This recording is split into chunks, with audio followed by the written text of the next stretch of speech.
Masters of the Universe has always been full of mysteries for collectors. You grab a big lot of figures at the flea market and boom, the weapons are all wrong. A blue power sword, a yellow Beastman armor, hold on. Did I miss an episode of the cartoon, or is somebody playing a prank on me? And now back to He-Man. Nope. What you found is one of Mattel's strangest products, and maybe the fuel for one of the biggest controversies in MOTU collecting history. In this That's Retro Geek Out, we uncover yet another one of Castle Grayskull's secrets, as we take a look at one of the strangest releases in the MOTU toy line. Or was it? So be sure to subscribe to the channel, and let's drop in for some toy history.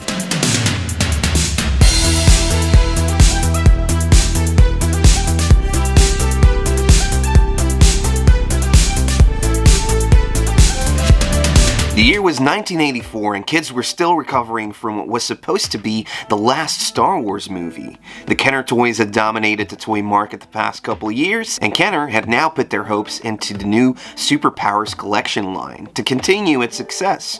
But Hasbro's G.I. Joe was chipping away at the market gap, as well as Mattel's Masters of the Universe, whom by now had cemented itself as one of the leading action figure icons of the 80s. After a 2-year campaign, it was now dominating Saturday morning cartoons, and toy store shelves were constantly picked clean. So it won't surprise you, they needed something for every price range. In the fall of 1984, Mattel dropped this blister carded oddity, 12 weapons and armor pieces, for just a couple bucks.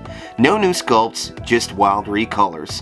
Basically a mini armory and a bubble card. Yeah, you heard that right, not new sculpts, just recolors of gear from He-Man, Beastman, Zodak, and the Castle Grayskull weapons rack. And the international variants would also make heads turn. But before we do that, let's have a look at why they made this in the first place. Let's be real, kids lost those tiny parts instantly. Armor buried at the bottom of the sandbox, pistols chewed up by the dog, swords eaten alive by the new Dyson Cyclonic vacuum cleaner. That thing was the true villain of Eternia. Does this cage look like your kid's room? So Mattel true kids a bone. More weapons that meant He-Man and Skeletor didn't always have to battle barehanded. Then again, they did have that Power Punch gimmick built in. It was also just cheap for Mattel to make these. All the molds already existed. They just squirted different colored plastic into them.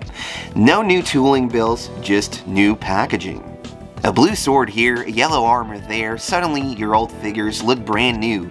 Instant upgrades, endless combos, and it sold well. It seemed like every figure had multiple blue weapons as a backup. It also made sense for a kid that didn't lose any of his MOTU weapons to still get these, cause he had never had them in these colors. Then again, this was nothing new in marketing. This is just part of the classic razor blade principle. Sell the handle for cheap and make money on the blades. Not that blade. I've waited a long time for this. With toys, they just hook you up with a figure and you keep buying the accessories. So let's take a look at which weapons were actually in this pack. Or POC. Nicely on the card, they were displayed as arms and armor for your Masters of the Universe heroic and evil action figures. They even organized them into neat categories on the card. Shoulder armor, 2 laser guns, 6 hand weapons, shield and whip, body armor. Mattel was basically selling you a little Eternian armory in plastic bubbles, each one having their own story of origin. The blue power sword and battle axe were dead ringers for He-Man's standard gear and sure to stand out from any of the originally released gray colors. Yellow versions of the Beastman armor and shoulder pads, which makes sense, as the locks on these broke constantly, but there was also a common brain where kids just went, hey, this would look good on a Mossman, who was basically a flocked green version of Beastman. The fact that this belt perfectly matched the color subliminally influenced so many kids to associate the yellow armor with the pine fragranced Savage. Now in the laser department, we got the same laser gun for many faces. No new colors. This wasn't the only weapon that they didn't even bother to get a new color though. But Zodak's pistol did get a black version, and his armor too. The fool traded it to me for Eternian silver. And it's this armor where MOTU collecting history would go off the rails. Now here's where it gets really spicy. that black Zodak armor became forever tied to MOTU's greatest urban legend, the legend of Wonderbread He-Man. Collectors swore it was a bread promotion. Didn't Mom send in bread points for this guy? Nope, it was a total myth. But without that weapons pack armor, Savage He-Man might have been sucked down in our time warp. Instead, it became part of the lore, part of the collector legend, so much that Mattel even winked at us later, officially naming him Wondar and reissuing the gear, including the black armor in the Masters of the Universe Classics. That's the kind of deep cut trolling we love Mattel for. And even in the Origins line, Mattel did some more winking at the collector market, with the Origins version including the yellow armor from the weapon pack in the newly flocked Mossman. Another easy add-in were gray versions of the Grayskull rack weapons: mace, axe, sword, rifle, and shield. They weren't bulky, so got lost often, but they didn't even bother to include the small laser gun that's always missing from every Grayskull you ever come across, until you finally found one that still had that little tiny gun. And then there's the Beastman whip, which was also unchanged. Just like the same thing that was included with any Beastman, but of course, he borrowed it from another Titan in the Mattel archives, as it was seen wielded by Big Jim years earlier. So if you need another whip for your Beastman, you might as well take a look in the Big Jim bins at the next convention. So there you go, this is the blister pack that brought so much confusion to the collecting scene, but also brought color into it. But it wasn't the only weapon pack out, there were many weapon packs in toy history. MOTU wasn't first. G.I. Joe, the Real American Hero, had battle gear packs back in 1983, full of tiny rifles and missile launchers. Barbie actually thrived on clothes and accessories for decades. That's how she paid for all those dream houses, I think. And even Mattel's own Big Jim had gear sets, because accessory packs were always about extending play and keeping cash registers ringing, locking you in with the product.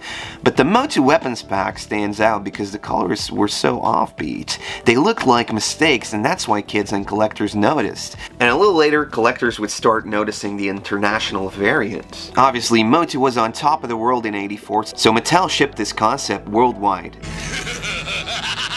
And overseas distributors had their fun too. Europe got a multilingual card, which is just a card variant. There's nothing exciting here now. No, to really get excited, we need to go to Argentina. Oh boy, Top Toys took the weapons pack and went full rainbow chaos, red, green, purple, you name it.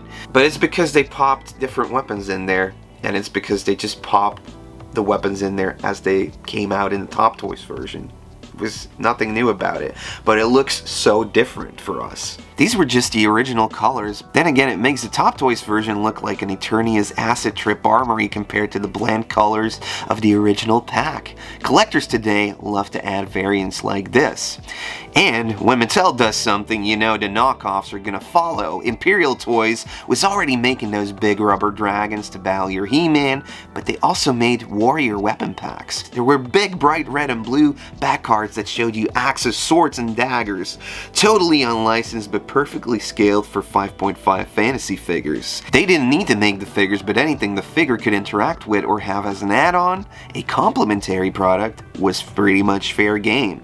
And to be honest, they made some interesting weapon designs. What they lacked in the color department, they stood out with their designs that were just a little bit more badass than most MOTU accessories. A whole selection of sharp-looking swords, spears, and daggers, and let's not forget the Morning Stars with extra pins for maximum damage. So yeah, if you were battling Skeletor or some flea market knockoff, you were armed to the teeth. For Mattel, it wouldn't be the last weapon pack to make it into the line.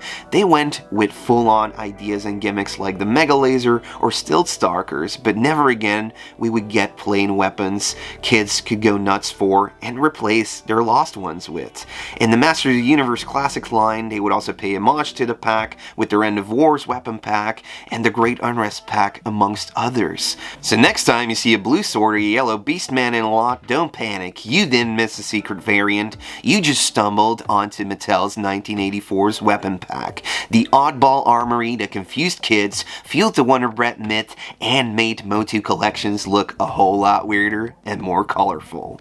And there's still a ton of them out there. You can still find these carded versions easily at conventions for around 30 to 60 bucks. And that's the beauty of toy history. Even the cheapest idea, a bunch of recolored accessories slapped on a card, can end up being legendary. Thank you guys so much for watching. Be sure to subscribe for more deep dives on toy history, and let me know in the comments down below if you had a blue power sword in your collection growing up. Did you know where it came from, or did you just get the weapon pack for Christmas or something? Leave it all in the comments down below. If you'd like to support the channel even more, you can always do so by joining the Patreon or the YouTube memberships. That's going to be it for now, but I hope to see you next week in an all-new video.